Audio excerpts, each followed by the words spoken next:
성경책에서 오늘 본문 위쪽에 써져 있는 소제목을 보면요. 아마 그 땅에 남겨두신 사람들이라는 소제목이 적혀 있을 겁니다. 아주 약간의 오해 소지가 있을 수 있는 소제목 같아요. 그러니까 여기 소제목에서 말하고 있는 남겨두신 사람들이란 가나안 사람들을 말하고 있는 건데요. 우리가 알다시피 지금 이 가나안 땅에, 약속의 땅에 가나안 사람들이 남게 된 이유는 이스라엘의 불순종과 우상 숭배의 결과인 것이죠. 하나님이 이스라엘로 하여금 일부러 가나안 사람들을 다 못 쫓아내게 하셔서, 그러니까 일부러 남겨두신 사람들은 아니었다는 겁니다. 지금 남겨두신 사람들이라고 되어 있는데 하나님이 일부러 못 쫓아내게 해서 남겨두신 사람들은 아니다라는 것이죠. 이 둘의 구분이 조금은 애매할 수 있습니다. 이게 하나님이 일부러 남겨두신 건지 아니면 이스라엘의 선택의 결과로 가나안이 남게 된 건지, 이걸 우리가 하나님의 주권 그리고 인간의 자유의지의 관계를 설명하자면 아마 오늘 하루라는 시간도 부족할지도 모릅니다. 그래서 쉽게 이해할 수 있도록 조금 간단히 요약해보면, 그 땅에 가나안 사람들이 남게 된 이유는요, 그 땅에 남겨진 사람들이 있는 이유는 이스라엘의 불순종과 우상 숭배로 인한 결과입니다. 다만 하나님은 그것을 통해서도 일하시는 분이라는 거죠. 하나님은 우리의 바른 행동을 통해서도, 우리의 바르지 못한 행동을 통해서도 결국은 하나님의 뜻을, 선을 이루어 가시는 분이라는 겁니다. 그러므로 우리가 과정을 볼 때에 이스라엘의 불순종과 우상 숭배로 인해 이 가나안 사람들이 남았지만, 결과적으로 볼 때 하나님은 그 사람들을 통하여서도 하나님의 뜻을, 선을 이루어 가시기 때문에 결국은 하나님이 남겨두신 것으로 생각할 수도 있겠죠. 무슨 말인지 이해 가시나요? 네.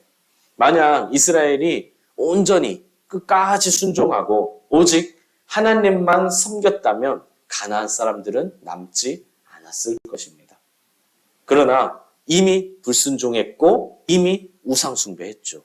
이미 스스로 은혜를 발로 차버렸고 스스로 하나님을 버렸습니다. 그런 상황에서도 우리 하나님은 이스라엘을 버리지 않으시고 다시 기회를 주시고 다시 이끌어 가시는 분이다 라는 뜻입니다. 이스라엘 뿐이겠습니까? 사실 우리의 삶도요, 우리의 냉정한 공의의 눈으로 살펴보면 사실 우리의 삶 역시 불순종과 우상 숭배가 가득할지도 모릅니다. 그러나 그럼에도 불구하고 하나님은 우리를 버리지 않으시죠. 다시 기회를 주시고 다시 품어주시고 다시 인도해 주십니다. 왜요? 우리가 돌아오길 원하시기 때문이죠. 그러므로 다시 돌아와야 은혜를 누릴 수 있다는 걸 여러분 반드시 명심하셔야 합니다. 돌아오는 자에게 은혜가 있다는 거예요. 탕자도 언제 은혜가 다시 있었습니까? 다시 아버지의 품으로 돌아왔을 때. 정리하면 가나안 사람들이 남게 된 건 그들의 힘이 강해서도 아니고 하나님의 힘이 부족해서도 아닙니다. 이스라엘의 불순종과 우상 숭배 때문이죠. 그러나 하나님은 그 악한 행동들을 통하여서도 우리를 위해 일하시는 분이시다. 그러니 우리 하나님께 어찌 감사하지 않을 수 있겠습니까? 우리 옆 사람에게 말씀해 주십시오. 해프게 감사하겠습니다. 그럼 하나님은 남겨진 사람들을 통해 무엇을 이루고자 하셨을까요? 1절, 2절, 4절을 통해 알 수 있는데요. 전쟁을 모르는 자손들에게 전쟁을 가르쳐 알게 하고 그들이 하나님의 명령에 순종하는지를 알아보시려고, 여기에 하나만 더하면 불순종의 결과인 가나안 사람들을 이스라엘의 징계의 도구로 사용하시려는 목적이 있습니다. 첫째, 전쟁을 모르는 자손에게 전쟁을 가르쳐 알게 하시려는 목적이 있었죠. 이스라엘 자손들, 즉 다음 세대의 사람들은 가나안 정착 초기에 발생했던 일들에 대해서 알지 못했어요. 그 치열했던 육적 전쟁, 영적 전쟁에 대해 하나도 알지 못했고요. 관심도 전혀 없었습니다. 그들에게 가나안은요, 정복해야 할 땅이 아니라 그곳의 사람들과 잘 어울리며 살아야 할 땅이었습니다. 가나안 족속들은요, 추방해야 할 사람들이 아니라 함께 교류하고 협력해야 할 사람이 되었어요. 한마디로 이스라엘의 새로운 세대는 자신들이 왜 그리고 어떻게 가나안 땅에 정착하게 되었는지를 망각해버린, 자신의 정체성을 잃어버린 세대였다는 겁니다. 그래서 하나님은 이스라엘의 새로운 세대에게 그들에게 가르쳐 알게 하시려는 목적이 있었다라는 겁니다.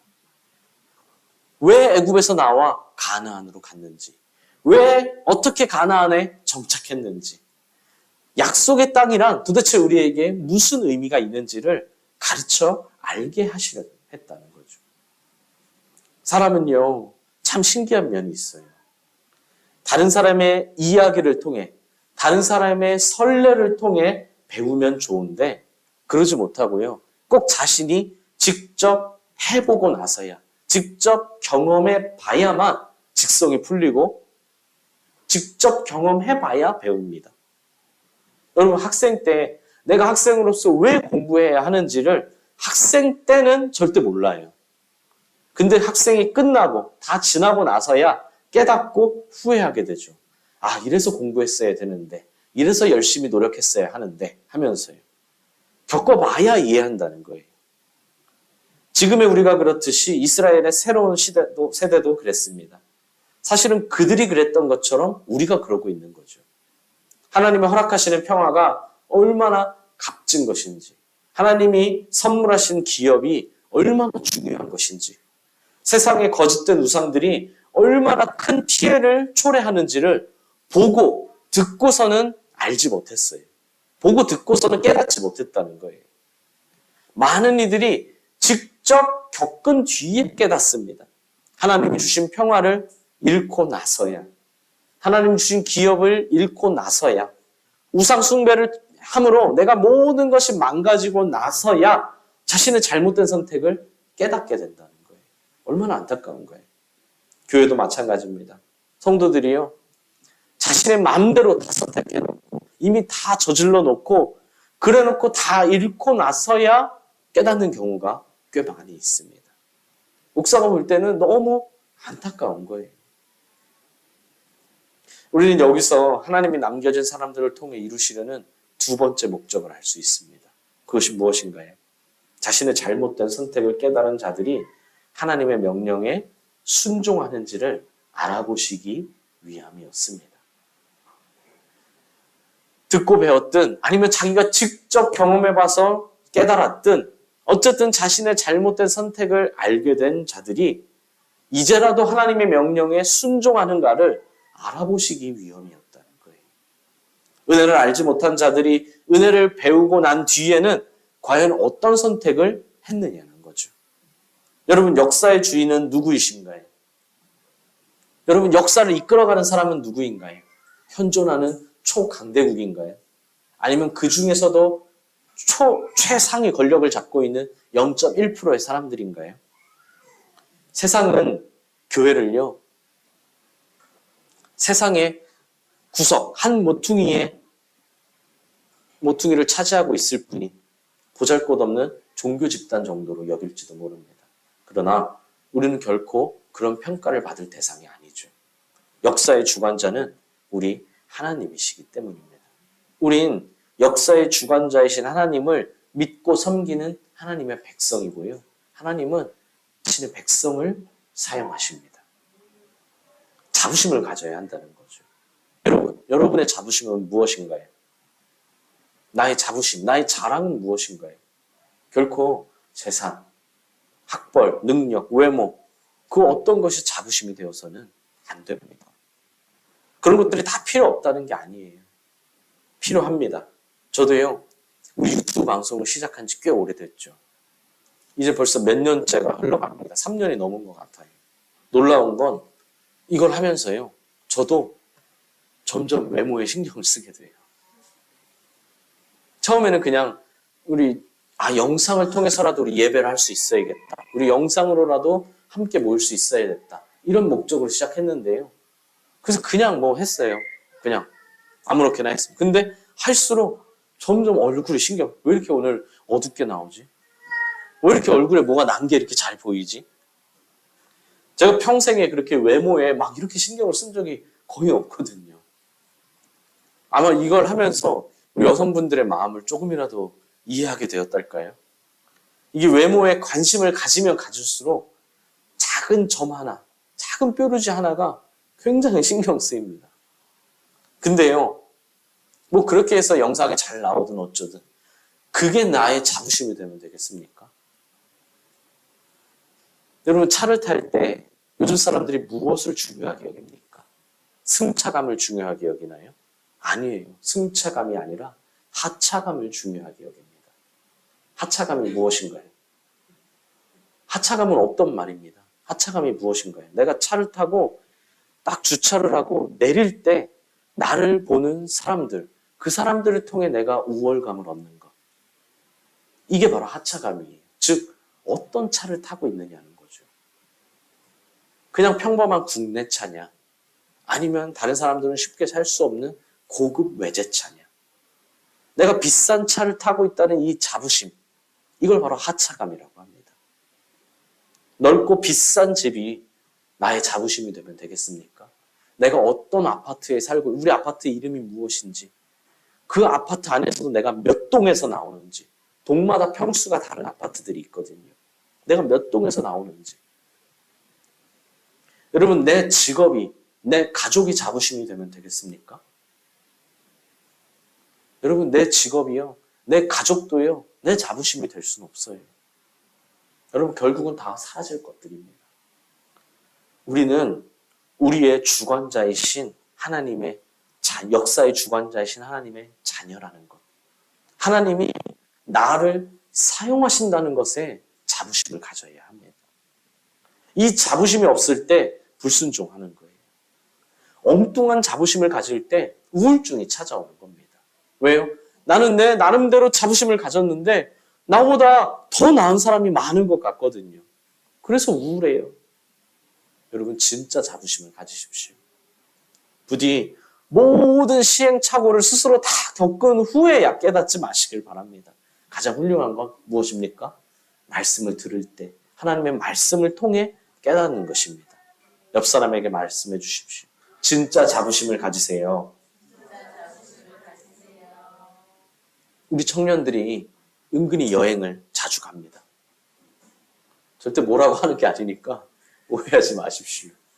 여행을 갔다 온 사람도 있는데 그걸 말하는 게 아닙니다. 여행을 갈 때면 청년들이 저한테 얘기를 합니다. 목사님, 저 언제 여행을 가요? 그러다 보면은 목사님, 저 언제 가는데 어쩔 수 없이 주일에 빠질 수밖에 없을 것 같아요. 할 때도 있어요. 근데 어떤 때는요, 목사님, 저 이번에 여행 가요. 언제 가는데? 하면 일부러 주일을 빼고 월요일부터 토요일까지 가요. 뭐 이렇게 말하는 때도 있고요. 심지어 주일이 껴서 가는데 그 주일에 예배를 하기 위해 일부러 혼자 예배 시간에 맞춰 일찍 출발해서 올게요. 라고 얘기하는 경우도 있어요. 자신의 차를 타고 아침 일찍 왔었던 청년도 있고요. 새벽 일찍부터 대중교통을 타고 예배에 맞춰 왔던 청년도 있습니다. 이게 뭐 어디서 제가 지어낸 얘기가 하는 게 아니라요. 우리 교회의, 우리들의 이야기입니다. 모르실 수도 있지만 본인은 압니다. 그리고 우리 하나님은 알고 계시죠. 그런 얘기를 들으면 제가 내색은 안 하지만 감격의 눈물이 막 흐릅니다. 혼자 설교를 준비를 하다가요. 칠칠치 못하게 막 혼자 울어요. 우리 둘째 목적이 뭐라고 했죠? 새로운 세대가 하나님의 명령에 순종하는가를 알아보기 위함이라고 했었어요. 제가 그런 이야기를 듣고 그런 걸 볼 때마다 우리 한 사람 한 사람 예수님의 사람으로 거듭나는 그런 과정들을 보며 하나님 앞에 감사의 눈물이 난다는 거예요. 여러분, 내가 하나님의 자녀라는 자부심을 가지십시오. 이 자부심을 갖고 선택한 결정에는요, 결코 후회가 없습니다. 반드시 열매를 맺습니다. 역사의 주관자이신 하나님께 반드시 쓰임받고 반드시 칭찬받습니다. 그런 우리 모두가 되기를 바랍니다. 마지막으로 세 번째 목적은요, 가나안 사람들을 징계의 도구로, 이스라엘을 징계하는 그 도구로 사용하시기 위함이었습니다. 우리 5절과 6절에서 알 수 있듯이요, 이스라엘 자손의 선택은 가나안 사람과 함께 거주하고 그들과 결혼하고 그들의 우상을 함께 섬기는 것이었습니다. 함께 거주했다는 것은요, 단순히 공간적으로 그냥 같은 동네에 살았다, 그냥 옆집에 살았다라는 이야기가 아닙니다. 그들의 풍습, 사상, 가치관, 종교, 그들의 삶으로 깊숙이 들어가 그들의 삶의 방식대로 살았다는 걸 의미해요. 이름과 생김새는 이스라엘이었지만 가나안 사람이 되었다는 거예요. 그들의 마음이 완전히 변해버렸다는 거죠. 가나안 사람들과 자유롭게, 자연스럽게 결혼했습니다. 여러분, 결혼은요, 아무나 하고 할 수 있는 게 아니에요. 우리 결혼하신 분들이 있지만 결혼 누구랑 합니까? 사실 결혼은요, 나와 비슷한 사람이랑 하게 되어 있습니다. 그래서 끼리끼리다 이런 말이 있잖아요. 그죠? 친구도 끼리끼리고요. 사실은요. 그죠? 친구도요, 비슷한 사람이 만나는 거예요. 결혼도요, 사실은 그렇습니다. 사랑해야 결혼할 수 있죠. 그렇죠? 그 사랑하는 건 당연한데요. 이게 사랑하려면 뭔가 비슷한, 통하는 면이 있어야 사랑할 수 있어요. 막 TV를 보면 막 인종의 장벽을 넘고 무슨 종교의 장벽을 넘고 뭐 어떤 장벽을 넘어 결혼했다 뭐 이런 이야기들이 나오잖아요. 그죠? 근데 그것도요, 뭔가 비슷한, 통하는 면이 있어야 이게 장벽을 뛰어넘을 수 있는 거지. 정말 완전히 다르면 이게 뛰어넘을 수가 없죠. 생각이든 가치관이든 문화든 지향점이든 뭔가 같은, 통하는 게 있으니까 결혼하는 거예요. 무슨 말이냐면 그만큼 이스라엘과 가나안은요, 서로 구분할 수 없을 만큼 결합되었다는 겁니다. 자연스럽게 결혼할 정도로 그냥 한 민족이 되었습니다. 가나안 사람과 절대 결혼해서는 안 된다는 이 신명기의 말씀을, 하나님의 명령을 너무나 쉽게 저버렸어요. 오늘날 많은 사람들이요, 이 하나님의 명령이라는 단어에 거부감을 느낍니다. 그렇죠? 하나님의 명령입니다. 이러면 뭔가 좀 내 마음이 선뜻 받아들이지 않아요. 그죠? 하나님의 말씀입니다 하면 아멘 하면서 좋아하는데요. 하나님의 명령입니다 하면 뭔가 나도 자세히는 모르겠는데 마음속에 뭔가 약간 거부감이 있어요. 왜요? 명령이라고 하니까요. 명령이라고 하니까. 뭔가 억지로 강요받는 듯한 느낌이 든다는 거죠. 그래서 명령을 뭐로 바꾸죠? 말씀이라는 좋은 단어로 바꿉니다. 그리고 쉽게 어기죠. 좋은 단어로 바꿔서 쉽게 어깁니다. 왜요? 하나님의 명령이 아니라 말씀이니까요. 여러분, 명령은 의무예요. 반드시 지켜야 합니다. 근데 말씀은 어떤가요? 상황에 따라 지키면 좋고 아니면 말고라고 생각합니다. 그런 느낌이죠. 명령이라고 했는데 안 지키면 내 마음이 불편해요. 근데 말씀이라고 하고 안 지키면 그래도 좀 낫습니다. 어쩔 수 없었으니까요. 나도 어쩔 수 없었다는 거예요. 여러분, 그러지 마십시오. 여러분, 하나님의 말씀이요, 하나님의 말씀은 곧 하나님의 명령입니다.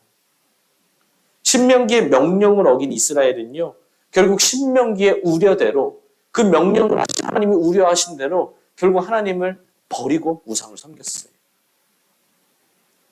명령을 지키지 않았으니 당연한 결과이죠. 그래서 결국 하나님은 가나안을 이스라엘의 징계의 도구로 사용하십니다. 그렇게 하지 말라고 해도 어리석게도 결국 모든 시행착오를 다 겪고 나서야 후회한다는 거죠. 사랑하는 수원동행교회 성도 여러분, 이스라엘이 애굽에서 노예로 살아갈 때는요, 노예로 살아간다는 것 자체가 그들에게 시험대였습니다. 출애굽한 세대에게는요, 광야에서 40년이라는 삶이 시험대였고요. 여호수아 세대에게는 가나안을 정복하는 것이 그들의 시험대였습니다. 그리고 우리가 설교하고 있는 이 사사 시대에는요, 가나안 사람들에 대한 이스라엘의 태도상, 이것이 시험대였죠. 무슨 말인가요? 언제나 어디서나 누구에게나 다 시험이 있다는 겁니다. 2023년을 살아가는 우리에게도요, 서로 다른 나만의 시험대가 있습니다. 우리가 각자 다 다르지만요. 결국 나만의 시험대가 있어요. 그로 인한 어려움과 고통이 있을 수도 있습니다. 그럴 때면 어떻습니까? 때로는 하나님을 원망할 때도 있죠. 하나님 왜 그렇습니까? 왜 이래야 되나요? 그러나 하나님은요, 우리를 실패하게 만들려고 시험대를 허락하시는 게 아닙니다. 시험대라는 말의 뜻이 뭔가요? 자신의 기량이나 가치 따위를 시험하는 자리. 국어사전에 이렇게 나와 있습니다. 나의 기량, 나의 가치를 한마디로 뭔가요? 증명하는 자리라는 거예요. 그러니까 결국 시험 때는요, 우리에게 어려움을 주고 고통도 주기도 하지만 그 자체는 우리에게 사명이기도 하고요. 또한 오히려 우리의 유익을 위한 것이기도 하다는 겁니다. 왜요? 시험대가 없으면 어떻습니까? 결국 나는 내 자신의 가치를 증명할 수도 없는 거예요. 나 자신의 기량을 증명할 수도 없는 겁니다. 여러분, 시험이 없다. 그럼 마냥 좋을 것 같지만 사실 이것은요, 없어서는 안 될 것이라는 거죠. 이게 있어야 우리 삶의 목표도 성장도 성취도 있다는 겁니다. 여러분, 학생에게 중간 기말고사는요, 고통스러운 일이죠. 사실 학교 다닐 때 어떻습니까? 중간고사, 기말고사만 없으면 학교만큼 좋은 곳이 없죠. 그죠? 매일매일 자연스럽게 친구 만나고, 친구랑 같이 밥 먹고, 같이 운동장에서 놀고, 끝나고 또 놀러 가고, 학교만큼 좋은 곳이 없어요. 근데 학교가 왜 싫죠? 결국 시험이 있어요. 근데 그 시험을 통해 발전하고 성장하는 계기와 기회가 되죠. 시험이 없으면 그건 사실 더 이상 학교가 아닙니다. 자꾸 시험이 없애야 된다, 막 이러는 사람들이 있는데요. 시험이 없으면 학교가 아닌 거예요, 사실은요. 여러분 꼭 기억하십시오. 답이 없거나 우리는 답을 모르는 게 아니라고 했습니다. 답은 있다고 했어요. 모든 문제의 답은 뭔가요? 말씀에, 명령에 순종하는 것입니다. 여러분 운동선수를 생각해 보십시오. 운동선수에게 올림픽, 이런 세계 선수권 대회는요. 그것 자체가 시험입니다. 그죠? 그걸 위해 얼마나 고통스러운 노력을 합니까? 뼈를 깎는 노력을 하죠. 정말 포기하고 싶어요. 하기 싫어요. 내가 이걸 왜 했나 후회도 됩니다. 보통 운동선수들 인터뷰하면 어때요? 막 세계에서 알아주는 선수인데 만약에 자녀에게도 이 운동을 시킬 건가요? 그러면 다들 보통 어떻습니까? 내 자녀에게는 못 시킬 것 같아요. 이러잖아요. 그만큼 힘들었으니까요. 근데요, 그렇다고 해서 올림픽이 없고 대회가 없으면 어떻습니까? 그러면 그 사람이 운동선수로서의 존재 가치가 사라지는 거예요. 그 대회, 올림픽이라는 시험대가 있기에 이 선수는 살아가는 것이거든요. 우리가 만나는 시험대와 어려움은 각자 다를 겁니다. 하지만 그것이 있어야 내가 존재하는 것이고요. 하나님의 명령에 순종하면 우리는 반드시 승리할 수 있습니다. 이걸 명심하십시오. 여러분 시험을 만났다고 낙심하지 마십시오. 그 시험이 있기에 오히려 내가 살아갈 수 있는 겁니다. 그 시험이 있기에 나의 가치, 나의 존재를 증명할 수가 있는 거예요. 다만 거기서 이겨야겠죠. 이기려면 어떻게 해야 한다고요? 세상이 주는 노하우, 세상이 말하는 방법, 세상이 가르치는 그게 아니라 하나님의 명령에 순종해야 한다는 거. 옆 사람에게 말해 주십시오. 명령에 순종하면 반드시 승리합니다. 여러분에게는 어떤 시험대가 있습니까? 확실한 건 우리를 시험하는 요소는 항상 우리 가까이에 있다는 겁니다. 막 멀리에 있지 않아요, 시험이. 배우자, 자녀, 부모, 친구, 영가족 이런 나와 너무 가까운 사람들이 시험의 도구가 되고요. 명예, 재물, 직장, 사업, 내 목표, 꿈 이것이 나의 시험의 도구가 됩니다. 멀리서 오는 게 아니에요. 내 삶의 터전에서 가까운 사람 혹은 내가 추구하는 것을 통해 시험이 옵니다. 그래서 항상 깨어 있어야 한다는 거예요. 여러분 만약에 시험이 저 멀리서 오고요. 막 공공의 적인 사람한테서만 시험이 온다면 이거 사실 누구나 이겨낼 수 있어요. 다 이겨낼 수 있어요. 대비할 수 있습니다. 그런데 시험은 어떻다고요? 내 가까운 주변. 내가 소중하게 여기는 것. 거기에서 시험이 오기 때문에요. 우리는 시험이 왔는지도 오고 있는지도 모를 때가 있고요. 알아도 알면서도 모른 척할 때가 있어요. 왜요? 나에게 너무 소중한 사람이기에. 나에게 너무 중요한 목표이기에 이게 나에게 시험이 된다. 이게 나의 하나님을 떠나게 만든다는 걸 알면서도 놓지 못하게 한다는 거예요. 여러분, 타락은요, 아주 작은 타협, 아주 작은 죄에서 시작됩니다.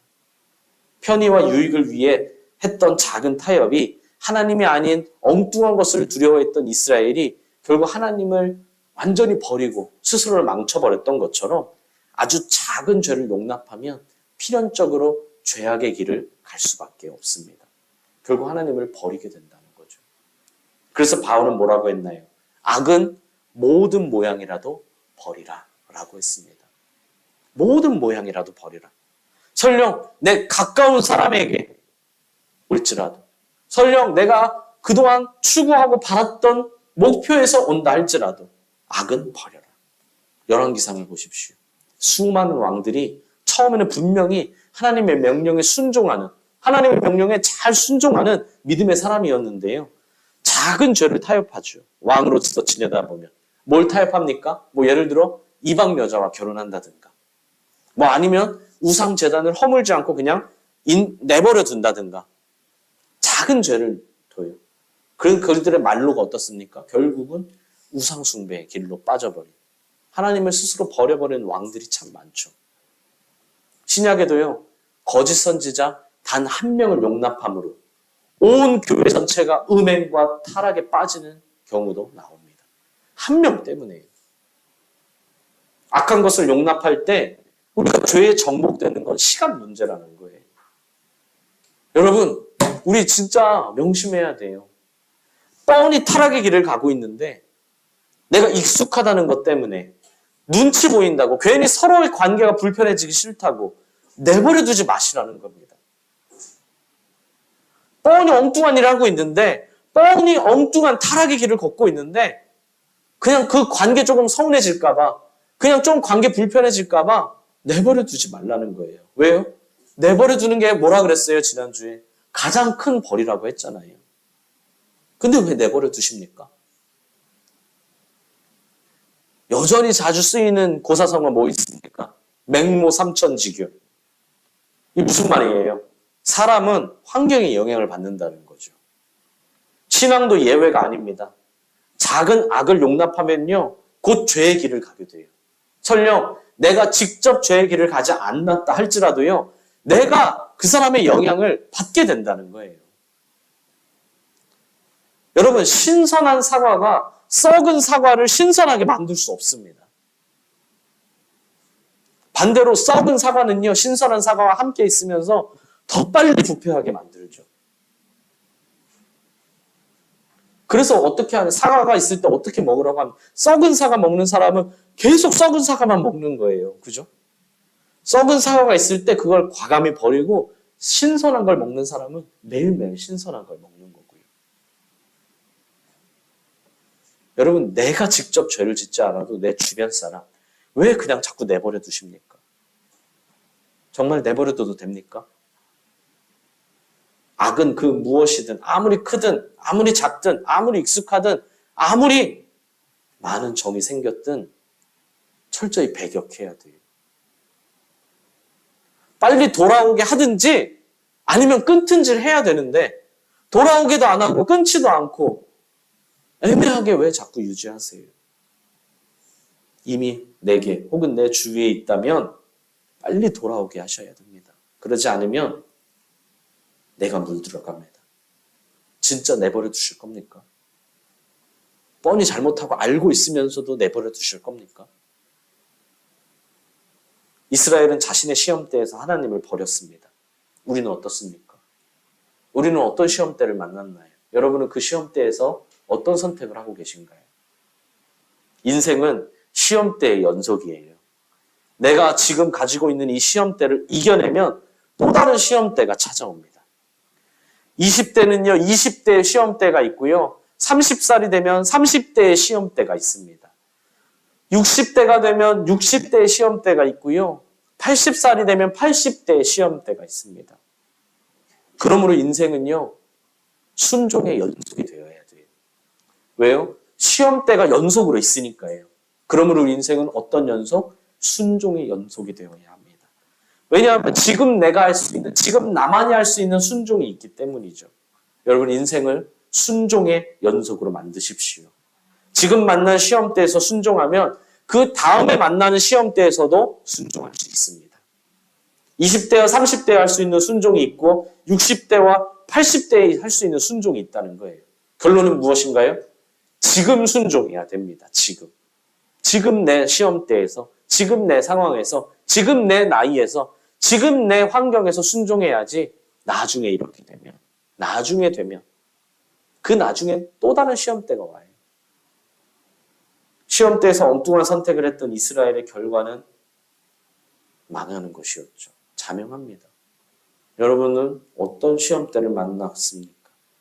어떤 선택을 했고 어떤 선택을 하실 예정이신가요? 명령에 순종하시길 바랍니다. 그때 하나님이 예비해 주신 복을 누릴 수 있을 줄 믿습니다. 여러분 시험대가 왔으면요. 이런 뜀틀이 왔다고 생각을 하세요. 내 앞에 높은 뜀틀이 왔어요. 1단짜리 뜀틀이 올 때도 있고요. 3단짜리 뜀틀이 올 때도 있고 10단짜리 뜀틀이 올 때도 있어요. 나만의 시험대겠죠. 그걸 넘어야 된다는 겁니다. 어떻게 해요? 순종으로. 근데 순종으로 넘어가면 어떻습니까? 그 뜀틀 뒤에는 하나님의 은혜가 기다리고 있어요. 그 뜀틀 뒤에는 하나님이 준비하신 복이 기다리고 있습니다. 그러므로 그 시험대를 순종함으로 넘으시길 바랍니다. 옆 사람, 주변 사람 내버려 두지 마십시오. 빨리 돌아오게 하십시오. 끊을 수 없다면 돌아오게 하십시오. 돌아올 수 없다면 끊어야 되거든요. 그럼 돌아오게 하셔야 합니다. 순종함으로 하나님이 약속하신 복을 누리는 우리 모든 성도님들 되시길 바랍니다.